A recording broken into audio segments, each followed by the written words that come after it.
For Season 3, I have gone above and beyond to make the perfect plater profile.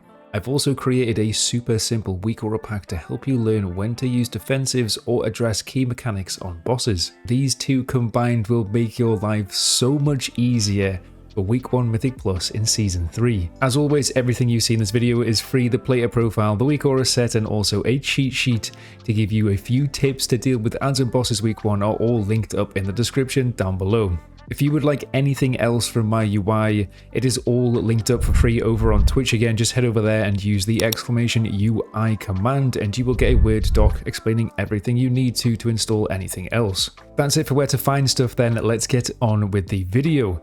Firstly, I'll be running through the new features of the plater profile one by one, then we can run through the WeakAura Pack, and after that I'll quickly show you how to make some basic changes for the stuff that I get asked regularly within plater. The first major change that I have made to my plater profile is the color coding. I've kept the exact same scheme as last time, but instead I've made the colors much brighter, as lots of you complained that it was too muted. Well, now these plates really pop. Just look at how bright these colors are. As we approach a pack, I can immediately tell what I need to do just by learning these few colors. For those of you that haven't used the profile before, yellow means that you need to kick an add, orange means that you need to stop an add, and purple means that you need to priority damage the add, so it's the mobs that you need to target and do damage into.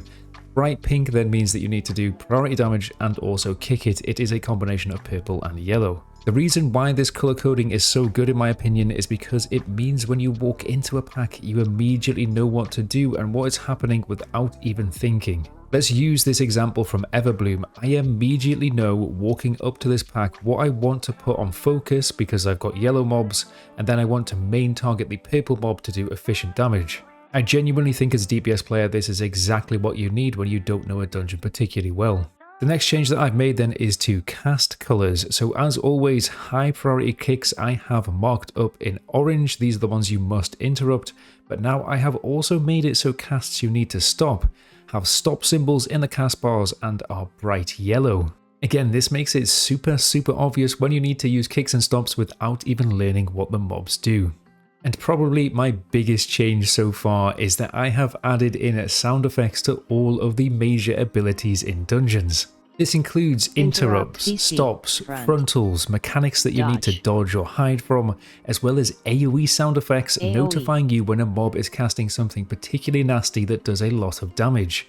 The combination of these sound effects means that you can easily and quickly react to whatever is happening in a pack, even inside all of the chaos. Let's just say a caster is casting something that you need to kick off your screen.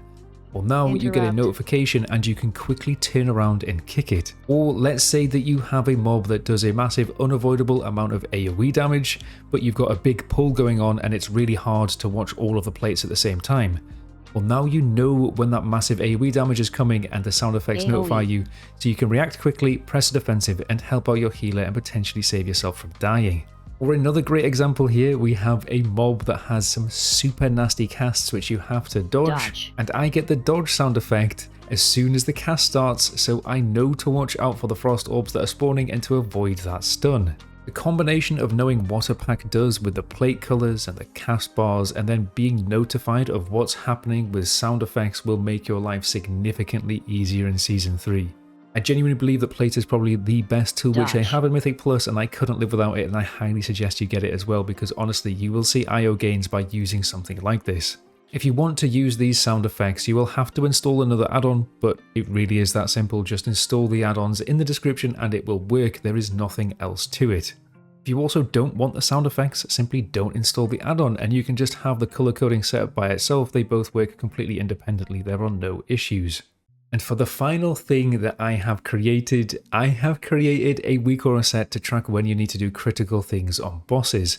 This was probably my biggest issue with pushing last season. We pushed well into the 0.1% title range, but I still found myself missing some boss mechanics when it was getting really hectic. Most of the time this is when you pull trash onto a boss and it's really hard to track what the boss is doing, but let's take an example here. The third boss in Everbloom has this really nasty AoE cast which if you don't have defensive for will likely kill you in a high key. Well, now I get a super simple reminder in the middle of my screen telling me it's about to happen shortly before so I can plan and react accordingly. Honestly, the reason why this is super useful is because boss mods such as BigWigs, for example, can be very hard to track when stuff gets hectic. Like I said, this is probably the biggest issue that I found when I was pushing last season and why I wanted to make this.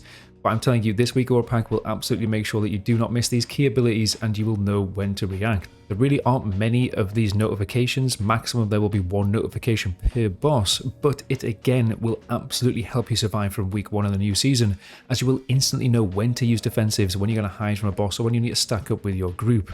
Again, similar to player profile sound effects, if you do want this to work, you will need deadly boss mods or BigWigs installed, any boss mod. However, I think that 99% of you probably have this installed already, so there should be no issue. That's it for new stuff though. Let's show you how to change some very simple things in Plater in case you would like to. So firstly, I get asked this all the time, what happens if you want to change the default Plater color that is blue to something you're more accustomed to, let's say red? Well, you just want to head to this tab here and change all of the blue colors to your new color. Like I said, some people like red for instance, just do it here, it really is that simple. Next, if you want to change the colors of mobs that need to be kicked or stopped, then you head over to this tab and change it to colors that work for you. You can very easily quickly run down this list and just select the same color, say orange here, to a color that you want and just swap them one by one. Next up, if you want to change the color of the cast bars or you want to change audio cues, for example, you want to head on over to this tab and again employ the exact same technique. Just run down the list of casts that are say orange and swap them to the other color that works and the other sound effects that you want to employ. Next up, let's talk about debuff tracking and how to change it. I absolutely hate having lots of debuffs all over my plays, so by default I do not track anything. Instead, I add the few things that I want to track manually here in the buff special section. Using Rogue as an example, let's say I want to track Rupture. I just add it here by typing it out and then it will appear to the side of the nameplates, leaving lots of space for me to be able to see what I am doing. If you would instead like to track all of your debuffs again that you are applying to mobs, then simply head to this tab and change this setting from manual to automatic and you're done. You'll be playing as you were before in terms of the debuffs that you're tracking. One small change that I have added to this that I actually have started to employ recently and I really like is that I have added tracking key debuffs or dots with a border color change. Again, let's use the same example here. I am playing Sub Rogue and I want to track Rupture. Well, I can head to this script and I can change the name of the debuff that I want to track simply by typing the name in here. What this means is that the border of the plate will change color of anything that is affected by whatever I am tracking. This is incredibly useful and much easier to see in my opinion, so it does make my life easier and I would suggest doing it if you want to track any debuffs, specific ones that say increase DPS, then this is where I would be doing it. As a minor note, you can change the pandemic window here so you know when you want to refresh. For example, if you want to say refresh Rupture after 7.6 seconds, which is the pandemic window, this is the number which you will change here and then that will allow you to track it and the border will change from red to yellow and that will mean that you can refresh your dots to keep up damage. Those are probably the two questions that I get asked most, but the final one which I want to discuss is tracking your kick by changing the cast bar color. Now, I'm going to put my hands up and like I say, I do not like doing this whatsoever because then you can't tell which casts are important and which ones are going to be going off quickly. So I simply do not use this, but instead if you want it, what I will suggest is that you just install the mod in the description. Again, I've got it linked up there, don't worry about it. Just be warned that if you do use that mod and you import that mod into my profile, I think you'll be losing a lot of information. That's it for typical questions I get though. To get any tips on installing these add-ons that I have mentioned, either Plater or WeakAura's, I've got another video linked in the description which will tell you how to do it. It's a little old, but the information there still works perfectly for showing you how to install stuff. So just go and click it if you are very new to the game, that will help you out a lot. I am going to be releasing guides for all the dungeons that will accompany this Plater set, so subscribe if you'd like to see those coming through shortly. Other than that, I just want to give a huge thank you to all my patrons. The consistent income from my Patreon, even though only a little a month right now, really does mean a lot. So again, a big thank you, I really appreciate all of you.